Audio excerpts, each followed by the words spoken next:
Everything changed the moment Mary Bennet said yes to Tom Hayward, but no one in that room was ready for what she would become after that single decision. The quietest Bennet sister, the one all shattered everything they thought they knew about her. Mary Bennet stood still for spreading slowly through her thoughts. For so long, she had lived in the back piano. Her steps were calm but different, as if she was no longer usual stillness, the kind that arrives before something important is about to happen. Of the keys without pressing them at first, it was as if she was listening, not to the room but to herself. Then she began to play, returning after being forgotten for too long. But slowly the music started to find its shape. It grew steadier, deeper, carrying an emotion that no one in the room had ever associated with her before.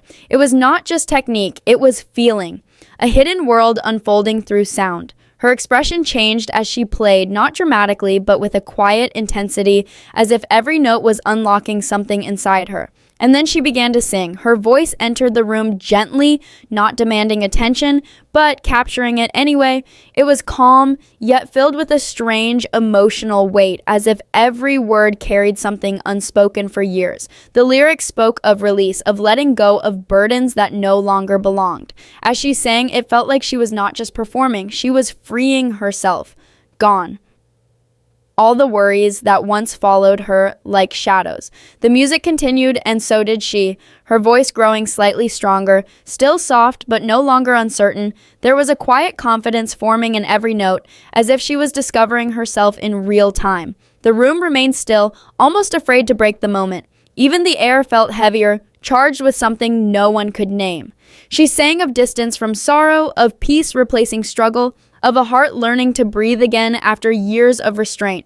Each phrase felt like a step away from who she used to be and towards someone she was becoming. The piano and her voice moved together now, no longer separate but united in something deeply personal. And yet, even as the beauty of the moment unfolded, there was something unexpected growing beneath it. A tension that no one noticed at first. Because this was not just a performance of joy. It was also a release of everything she had never said out loud. Her voice softened again, almost like a whisper carried through music, and for a brief moment it felt as if she might stop. But she didn't. Instead, she continued as if pushed by something stronger than hesitation. The notes lingered slightly longer, the pauses between them carrying meaning of their own. The room watched in silence, completely unaware that what they were witnessing was not just talent, but transformation. Mary Bennet, the overlooked sister, was no longer invisible, and yet, the deeper she went into the music, the more it felt like she was stepping into something that could not be undone. And just as her performance seemed to reach its emotional peak, something unexpected began to shift in the atmosphere around her. Something that would change the way every person in that room saw her forever. What was about to happen next would silence them all. The moment Mary Bennet's voice softened into that fragile emotional edge, the atmosphere in the room began to change in ways no one could clearly explain. It was no longer just a performance of music and song, it felt like something far deeper was unfolding, something almost personal, as if she was speaking through melody rather than words. Every note she played seemed to carry an emotion that had been locked away for years, waiting for the right moment to finally exist. Her fingers moved across the piano with more confidence now, not rushed, not forced, but steady and certain. The hesitation that once lived in her posture was slowly disappearing. In its place was something new. Clarity. It was subtle but undeniable. She was no longer just playing music, she was telling a story that only she fully understood. Her voice returned again, slightly stronger this time, yet still gentle enough to feel intimate. The words were simple, but the feeling behind them was anything but. There was a quiet pain woven into the melody, not loud or dramatic, but deeply human. It was the kind of emotion that did not demand attention. It earned it. Gone. Be gone. The phrase repeated like a soft echo, not of sadness alone, but of release. As she sang, it felt like she was letting go of every moment she had ever been dismissed, overlooked, or underestimated. The music was no longer just about joy. It was about freedom. A freedom she had never spoken of but always longed for. The room remained frozen. No one dared interrupt what was happening. Even the smallest sound would have felt wrong, as if it might break something delicate and irreplaceable. Eyes stayed fixed on her, not out of curiosity anymore, but out of growing realization. Something about Mary Bennet had always been missed, and now it was impossible to ignore. Her breathing became part of the rhythm, subtle but present, blending into the music in a way that made the performance feel even more alive. It was not perfect in a polished sense, it was real, and that reality made it more powerful than anything rehearsed or expected. As she continued, the emotional weight shifted again. There was still softness, but now it was layered with something unexpected. Strength. Not loud strength, but the kind that comes after silent endurance. The kind that is not given, but earned through years of being unseen. You and I shall never... Her voice paused just slightly on the phrase, as if she was deciding whether to believe it herself. And in that brief hesitation, something changed in her expression. A flicker of vulnerability passed through her eyes, quickly replaced by resolve. Whatever she was singing about was no longer just a lyric, it was becoming a belief she was trying to accept in real time. The piano responded almost like an extension of her emotions, softer in some moments, deeper in others, never staying the same for too long. It felt like the instrument itself was breathing with her, reacting to every shift in her inner world. And still, the room did not move. Not a single person spoke, because everyone could sense it now. This was not ordinary. There was something unfolding in Mary Bennet that could not be undone once it was fully revealed. Her voice grew quieter again, almost fading into the piano, but instead of disappearing, it drew people in closer emotionally. Silence became heavier, anticipation built without explanation. It was as if everyone in that room was unknowingly waiting for something they could not name. And then, just as her hands moved into the next delicate sequence of notes, a subtle change in the atmosphere returned, this time stronger, sharper, almost like a turning point approaching without warning. Because what no one realized yet was this moment of beauty was slowly leading towards something that would shift everything she believed about herself. And the truth hidden behind her performance was only just beginning to surface. The music deepened as Mary Bennet continued to play, but now there was something different in the rhythm. Something less hesitant, more certain, as if she had crossed an invisible line inside herself. What began as quiet emotion was slowly turning into a full expression of everything she had never been able to say out loud. The piano no longer felt like an instrument under her control. It felt like it was revealing her. Her voice returned again, softer at first, almost like a whisper carried by memory rather than sound. But even in its softness, there was weight. Every word seemed to hold years of silence behind it. Not silence of emptiness, but silence of restraint, of holding back thoughts, feelings, and truths that had never been given space. I pray they be gone from me. The words lingered in the air longer than expected, not because they were sung slowly, but because they felt heavy with meaning. It was as if she was not only singing about sorrow, but quietly asking for release from everything that had ever confined her. Each note carried a sense of personal awakening, even if she herself had not fully realized it yet. The room remained completely still, but the silence was no longer empty. It was full of attention, full of confusion, and full of something close to disbelief. People were no longer simply watching Mary Bennet play the piano. They were witnessing her transform in real time, though none of them could fully understand into what. Her fingers moved more fluidly now, no longer searching for certainty. The music flowed with a natural ease, as if it had always been inside her and only now found its way out. There was no struggle in her expression anymore, only focus and something deeper beneath it. A quiet acceptance of who she was in this moment. We call our care. The line came with a softness that felt almost fragile, yet it carried a strange strength beneath it. It was not just about letting go of care or worry. It felt like redefining what those words even meant. As she sang, it was clear she was not performing for approval. She was not performing at all in the way others expected. She was existing through music. The piano responded with gentle depth, each chord adding emotional layers to her voice.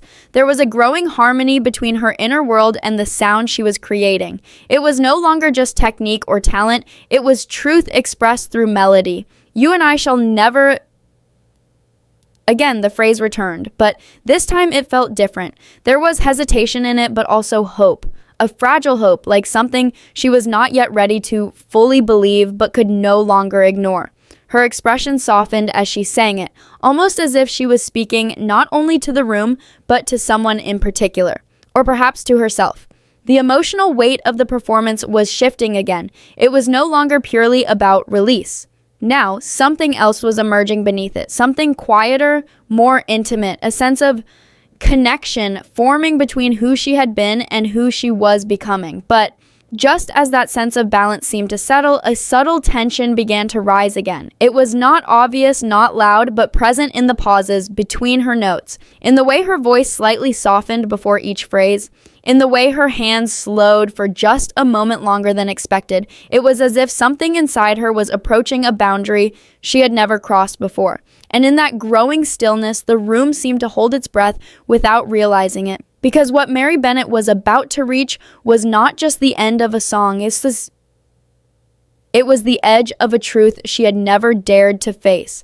The final traces of hesitation inside Mary Bennet seemed to dissolve as the music carried her deeper into the moment.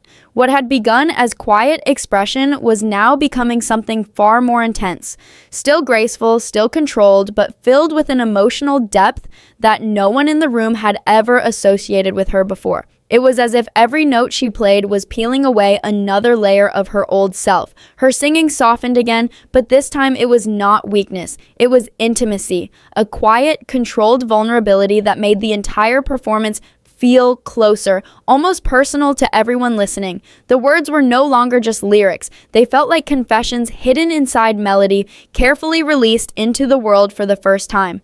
"Be gone from me." The phrase returned once more, but now it carried a different weight. It no longer sounded like a request. It sounded like a decision, a quiet, firm acceptance that something within her was finally being released. Years of silence, doubt, and invisibility seemed to gather in that moment and then slowly fade with each note she played. The piano echoed softly, each chord steady and deliberate. There was no chaos in her performance. Only a deep, flowing emotion that moved like water, changing shape but never breaking. It was controlled yet deeply alive. And in that balance, something extraordinary was unfolding. Don't care, don't care. The repetition was not careless. It was intentional, almost like a mantra, not of indifference but of liberation. As she sang it, her expression changed slightly, subtle but noticeable. It was not joy in the traditional sense, but something more complex, a quiet relief mixed with disbelief, as if she was still trying to understand her own transformation. The room, however, was no longer just silent. It was frozen in emotional suspension. Every person watching could feel that something had shifted permanently. This was not a simple musical performance anymore. It was a revelation unfolding in real time, too delicate to interrupt, too powerful to ignore. Her voice grew softer again, almost fading into the piano, but instead of losing strength, it gained emotional clarity. Every pause between notes felt intentional now, like she was allowing space for meaning to settle. The music was no longer rushing forward, it was breathing. "You and I shall never long time."